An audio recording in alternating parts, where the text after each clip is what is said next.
Hello and welcome to my channel. Today I'm going to be talking to you about something quite important, okay? And this advice is very valuable for people who want to come study in the UK, okay? If you want to study in the UK and your plan involves getting a job here in this country, okay? Or you want to stay back or anything like that. One thing I want to tell you that this country is a very fast-moving country, okay?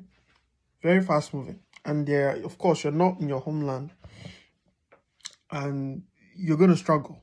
That's just a fact. You're going to struggle. So it's really, really important to have a game plan, okay, before you come here. You will struggle a lot if you don't have a game plan. So what do I mean by a game plan, okay? Let's say you come here for your bachelor's or your master's. First of all, you need to ask yourself, this program I'm doing, how will it help me get a job? Okay, if that's your plan, you want to get a job. And as I'm talking to you, things change all the time. Regulations change. What do you want to do? After your studies, what is the end goal? Start from there. Okay, I want to have a business, or I want to have a job. Okay, I want to be an executive. Okay, and what kind of job do you want to have? And for how long do you want to do that job? You know, some people just want to do the job and get a pension and quit. You know, maybe they serve 10 years and quit and get their pension. Or some people just they love the hustle of corporate politics and culture and things like that. If that's for you, fine. But some people just like businesses and running their own business and running their own thing. That's also fine. So one thing you need to be very clear about what you want to do is, what is your game plan? Okay, and you need to go into detail what your the route is. Okay, very good. Then the second stage is, how do you intend to come into this UK? Okay, people come into this UK under different things, under different systems. Some people come as asylum seekers, some people come as students, some people come as uh well, another type of visa, okay, because a special type of visa. Some people come as dependent to a spouse. Yeah, so there are different ways you can come into this UK. Then that's this next step, right? To figure out how you want to come in. And I'm not going to kid you, it is expensive in the UK, really expensive. Okay, you need to, you need to be able to survive in this country. You need to be able to survive, right? So that's the second thing.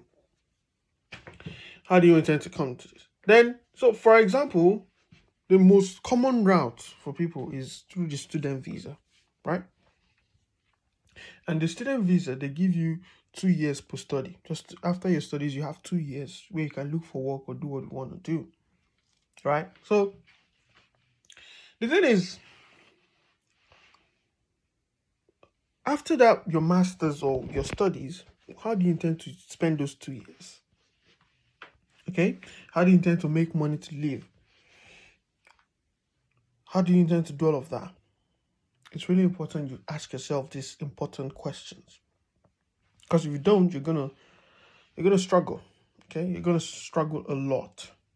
Okay, and people don't just give people money anyhow here. You know, I mean, you can get some support, but it's not like your home country where you can, you know, it's because the society is high paced, and you don't want to be homeless in a foreign country. Trust me, you don't want to be there.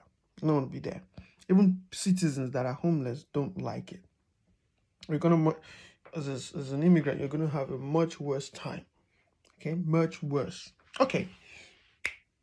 So then is how you want to come into the UK. What would get you there? What kind of course do you need to study? Okay.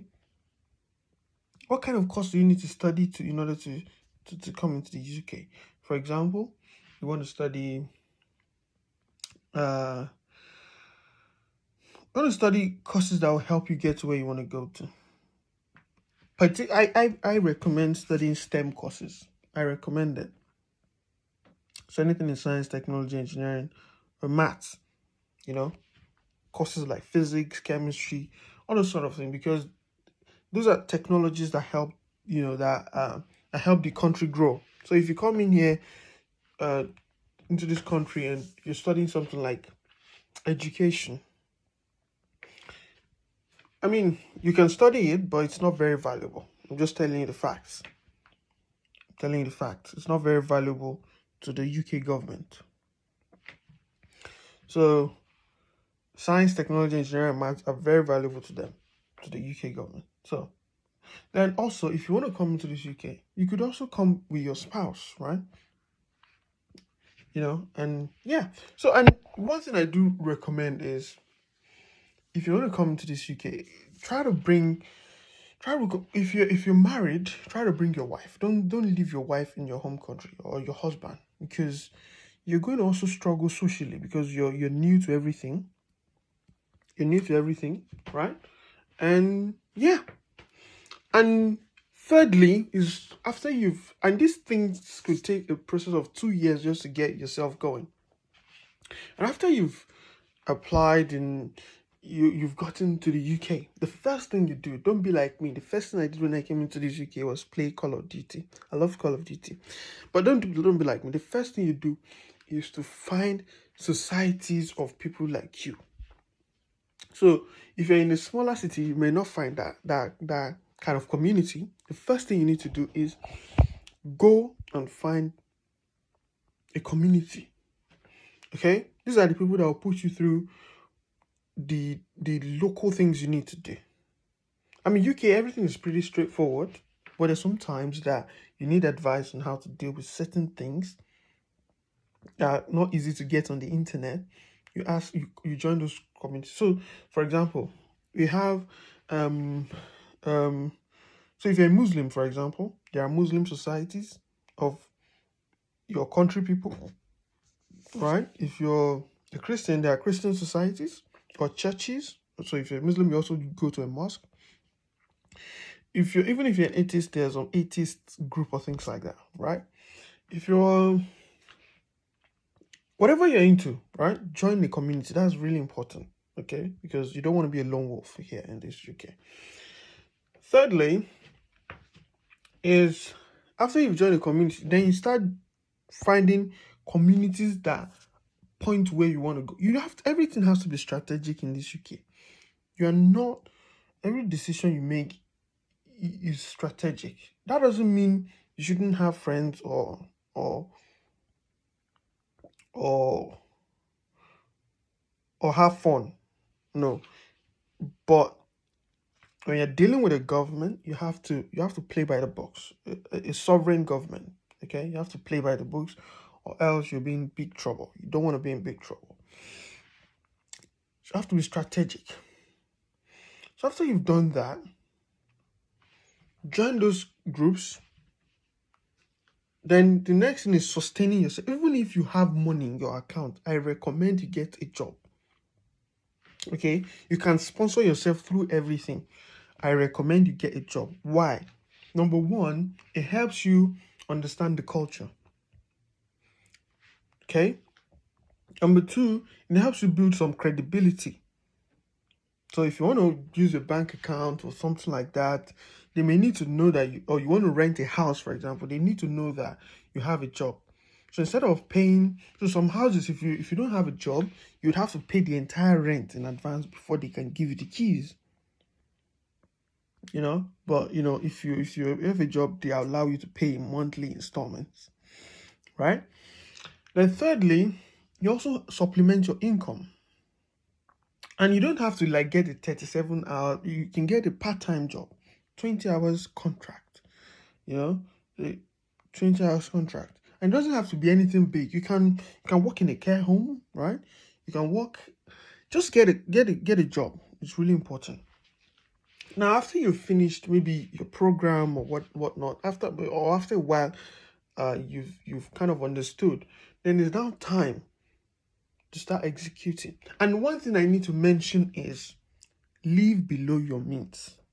Okay, you're in a foreign country. You're not here to impress anybody. You're an immigrant. You're already low status, right? So there's no need to try and prove to anybody that where you're coming from, you're a big deal. Don't try to do that because you're going to be bankrupt in no time. There are nice houses here. There are nice shopping complexes here. There are nice things here. But don't live below your means, okay? If it's a shared apartment, you can you so for example, what I mean by that is, generally speaking, your rent should be 30% of your annual income, of your monthly income. So if you're earning £1,000, that's what you're making a month. Your maximum you can pay for rent, bills inclusive, should be 300. Don't go above that. Okay? Don't so and the reason is simple.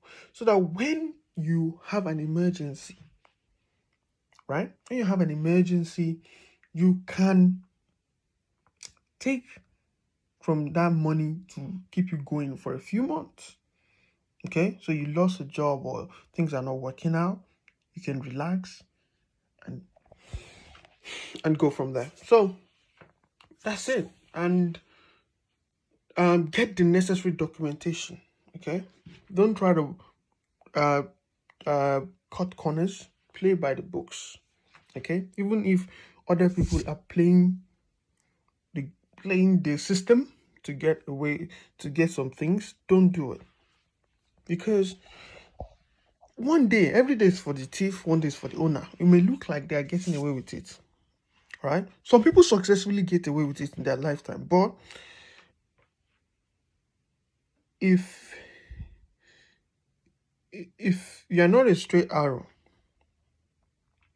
in a country like this, what I mean straight arrow is don't try to game the government. So I don't. So game the government. So doing things like arranged marriages and things. Of course, you can fall in love with a citizen and they'll marry you and you get your papers and things like that. But doing all these shady practices, try and stay away from it as much as you can. Okay, as much as you can, because all those shady practices, not only do they take advantage of you,